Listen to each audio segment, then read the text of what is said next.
அன்பின் பரலோக தந்தையே, இந்த புதிய காலையை எனக்கு கொடுத்ததற்காக உமக்கு நன்றி. இன்று காலை என்னை எழுப்பி இன்னொரு நாள் வாழும் கிருபையை அளித்ததற்காக உமக்கு ஸ்தோத்திரம் செய்கிறேன். ஒவ்வொரு காலையிலும் உமது கிருபை புதியதாக இருக்கிறது. உமது உண்மைத்தன்மை எப்போதும் மாறாது. கர்த்தாவே, இந்த நாளை முழுவதும் உமது கைகளில் ஒப்படைக்கிறேன். என் சிந்தனைகளையும் என் வார்த்தைகளையும் என் செயல்களையும் நீர் வழிநடத்தும். நான் செய்யும் எல்லாவற்றிலும் உமக்கு பிரியமானதை செய்ய எனக்கு உதவி செய்யும்.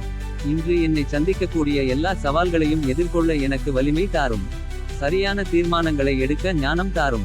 எல்லா சூழ்நிலைகளிலும் பொறுமையும் அமைதியும் எனக்குள் நிறைந்திருக்கட்டும். கர்த்தராகிய இயேசுவே, இன்று நான் செல்லும் எல்லா இடங்களிலும் என்னையும் என் குடும்பத்தினரையும் பாதுகாத்தருளும். எல்லா தீமைகளிலிருந்தும் அபாயங்களிலிருந்தும் நோய்களிலிருந்தும் எங்களை காத்துக்கொள்ளும்.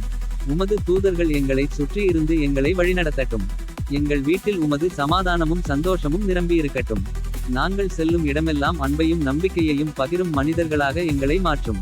தந்தையே, இன்று நடக்கப் போகும் எல்லாவற்றையும் உமக்கு ஒப்படைக்கிறேன். நீர் எனக்காக நல்ல திட்டங்களை வைத்திருக்கிறீர் என்பதை நம்புகிறேன். நீர் திறக்கும் கதவுகளை யாரும் மூட முடியாது. நீர் கொடுக்கும் ஆசீர்வாதத்தை யாரும் தடுக்க முடியாது. இந்த நாளை முழுவதும் உமது கரங்களில் ஒப்படைக்கிறேன். உமது கிருபையும் சமாதானமும் என்னோடும் என் குடும்பத்தோடும் இருக்கட்டும். இதை எல்லாம் கர்த்தராகிய இயேசு கிறிஸ்துவின் நாமத்தில் ஜெபிக்கிறேன். ஆமென்.